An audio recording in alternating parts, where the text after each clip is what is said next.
my big girl issues, and so we were talking about that this morning, and how money, people try to say that, money ain't no big deal, you can't base your love on money, and money ain't, we gonna live off love. That's just some straight foolishness. I mean, you just crazy, because my mom used to sing this song all the time. Your love gives me such a thrill, but your love don't pay my bills. I need some money. And I mean, it's just like, if you are not contributing to the household that you're in, then you are a liability. You're not an asset to that household. You're a liability to the household. And I mean, I got enough stuff to deal with. I don't need no more liabilities on my household. I ain't got time. Do I look a little bit better than I did this morning when I had my my Annie bandana on? You remember I had the bandana on my head? I was looking like Annie from An Imitation Life. Find it, Mr. Steve. Find it. Okay, I'm a little better. I got a little bit of makeup on. I went outside, so when I go outside, my face gets so greasy. And I hate the way my face gets so greasy when I go outside, but I had a consultation at the office, and I had to deal with that. And, oh my God. I put my phone on Do Not Disturb, but I mean, it's just like, why do things still pop up on my screen?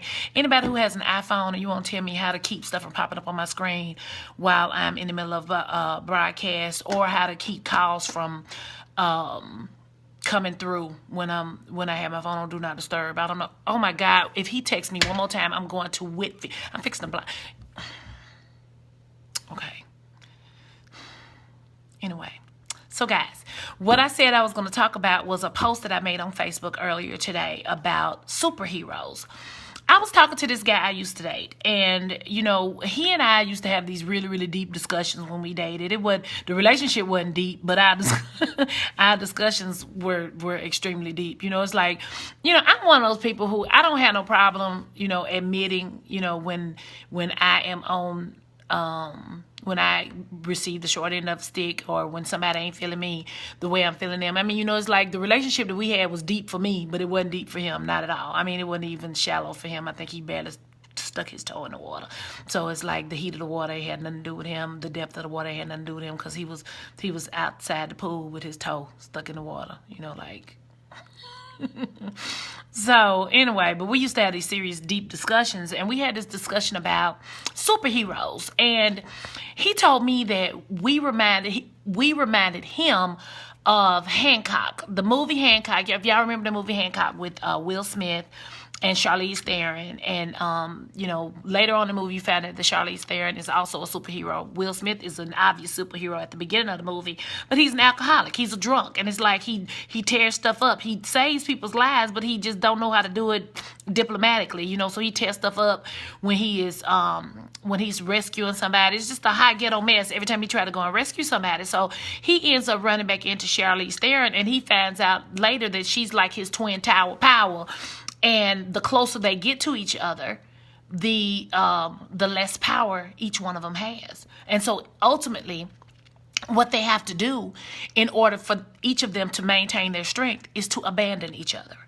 And so when I think about that dynamic, I think about how men who are like superheroes, it's like they go and rescue the woman who need 3 people to help her tie her shoe.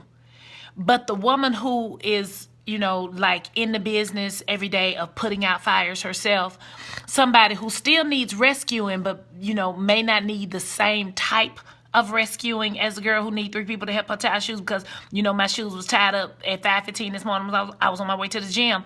So I may not need that kind of rescuing, but, at the end of the day, when I come out of my 5-inch heels, I may need somebody to rub my feet at the end of the day. I may need somebody to change my oil so I don't have to pay anybody to do it. I may need somebody to, rub my back, or let me rub his back, or just, allow me to be there for him. And it's just like, it seems like, the superheroes never meet. The superheroes never end up together, because it seems like their strength, their, common strengths deplete each other's strength. And it causes problems. And I was talking to this guy he's a friend of mine. And, we were talking about when 2 people who are used to being in rooms with important people date each other, that sometimes you have to give up a little bit of your star status when you are at, when you're with your significant other.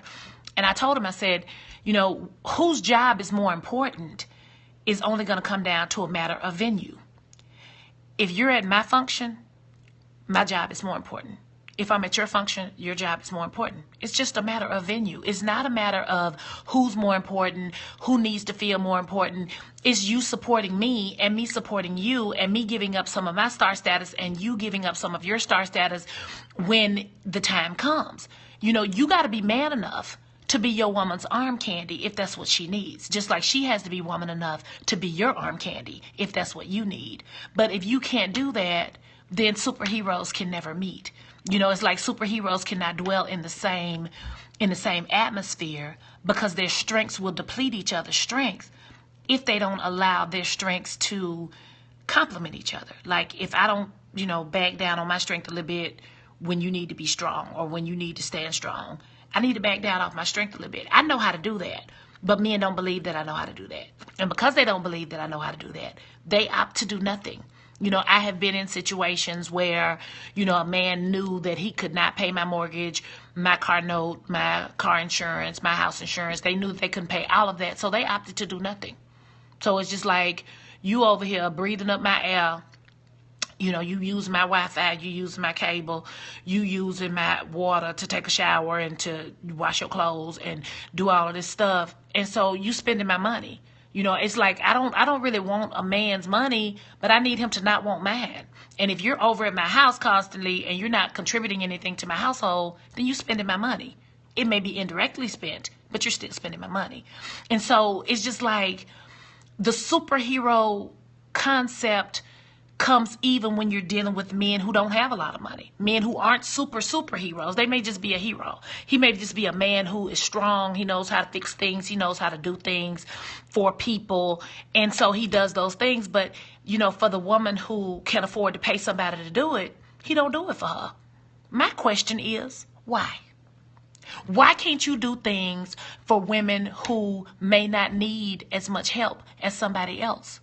Is your strength depleted that much because of my diminished need?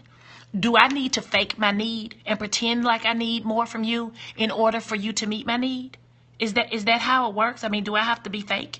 Do I have to pretend not to be as strong? Do I have to say, oh my God, I don't know how I'm going to, you know, I don't know how I'm like, please help me. Can you save me? Please save me. I can do that. If that's what I need to do, that's what I'm going to do. No, I'm not going to do it. I'm lying. I ain't going to do it. But if that's what I need to do, say that. Just say that you need to feel needed. And then, you know, a real woman whose man is man enough to admit that he needs to feel needed will do everything she can to help him with that, to give him the feeling of being needed. Because she needs to feel needed too. So it's like, but a woman...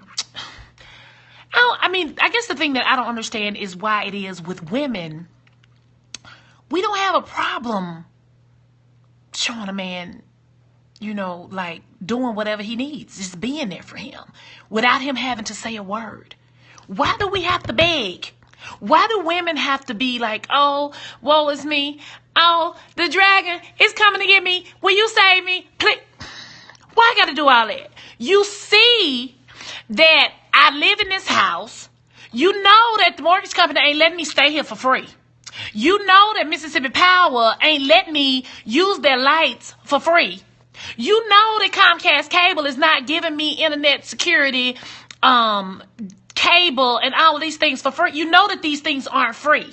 You know that I work like a slave. You know I got 6 jobs. You know that I have different occupations whereby I attain a livelihood to provide a roof over me and my son's head. You know this. Why do I have to tell you that these bills don't pay themselves? Why do I have to say that? Why can't you be man enough to know that even if a woman is holding it down by herself, she still needs your help as a man. She still needs you to hold it down. Just because she's been holding it down, that does not mean that she wants another mouth to feed, dude. I mean, seriously. If you want to be in charge, you want to be the head brother in charge, then pay the cost to be the boss. Make the sacrifices that you have to make in order to make sure that that woman has what she needs. You know, in the movie Malcolm X, you know, Denzel Washington, Lord have mercy. Denzel Washington was so fine as Malcolm X. Oh my God. Because Malcolm X was already sexy. But, Denzel Washington as Malcolm X, oh my God, that was just absolutely unbelievable. Anyway, I digress. But that scene in front of the hospital where he held his hand up and said, the code of Islam are disciplined men. The crowd is your problem. Oh my God, it was just incredible. Denzel, we love you. We love you. Okay, anyway, so that was my homage. My homage. I know it's homage, but it's like we paying homage. We have to drag that word out. Homage to Denzel. It's like when Matthew McConaughey does a Lincoln commercial. It ain't Matthew McConaughey anymore. It's Matthew McConaughey because he is fine. So anyway, I digress. But what Malcolm X said in that movie was that any man can have a woman, but not every man can take care of that woman. And that's important. That was an important part of the religion of Islam. And that should be an important part to men of any religion. Because when God put you to sleep and you woke up and you had that woman there, what you thought she was supposed to take care of herself? No, you supposed to lead, love, protect, and provide for her because God laid the ground rules down for you before he ever gave her to you. He gave you dominion and control over everything. So why is my light bill supposed to pay itself? Why I got to tell you that my cell phone bill is due? You talking to me. You know that AT&T don't like me like that. They ain't my friend like that. I ain't got no hookup. I got to pay my bills just like everybody else. Why do women who make their own money have to come out and say, I need this? But a woman who, needs 3 men to help her tie her shoelace, if she say, I ain't got no groceries for my kids. I mean, it's like you going to the check the cash place trying to get some money for her. Why? Why you can't go to the check the cash place and get no money for me? Why? I don't understand it. Guys, give me some feedback. I really would love some feedback from men so that you can help me understand this dynamic because, because of my book, I wrote a book called This Has Been a Public Service Announcement. And my book is divided into 7 categories: general relationships for men, for women, single parenting, and religion. And because of that, women look up to me for relationship advice. And I am not a relationship guru. Let's go on the record right now and say that. I am not a relationship guru. I do not even have a man. How am I going to tell you how to get something that I ain't got?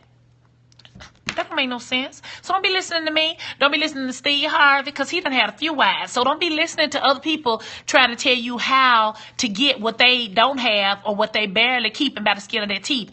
You need to listen to your own heart. But be wise, and don't make men, I'm digressing and like getting off on a tangent, but ladies and men, don't make the new people in your life pay for what the people in your past did to you. They didn't do that to you. Let every tub stand on its own bottom and let everybody be who they need to be to you in your life. Okay? Just don't do that. So guys, if you meet a woman, just presume that she needs you to lead, love, protect, and provide for her. Presume that she is the weaker sex and that she needs your protection. She needs your provision. She needs your love. She needs your guidance. Presume that. I don't care what she got going on. She can be a Supreme Court justice, president of the United States, because I'm telling y'all, whether y'all want to admit it or not, we about to have our first female president. It's going down. Y'all might as well get ready for that. But, cause it's going down. Cause it's like even Republican women who telling their husband in the bed that they gonna vote for Trump. They want a female president. So even Republican women gonna vote for Hillary. So it's going down. Y'all can just get ready. I'm not stating any preference by saying that. I have no political opinions on my Periscope or any other place, but I'm just telling y'all need to get ready for the fact that we're getting ready to have our first female president. But even if your woman is president of the United States, you need to presume that she still has an innate desire to be led, loved, protected, and provided for. It's not rocket science, guys. It's really not. People make relationships so much harder than they have to be, and it really just does not have to be that hard. Find your inner power. Learn how to be there and to rescue a woman regardless of her status in life. Don't make women feel like because I am a professional woman, because I have a doctorate degree, I don't get to have a man. Don't make women feel like that. That is so unfair. That's not fair to us. we have a tendency to be a little tougher on y'all because we're doing it by ourselves. We're handling business and we're used to hearing excuses. So we're not trying to hear your excuses about why you can't do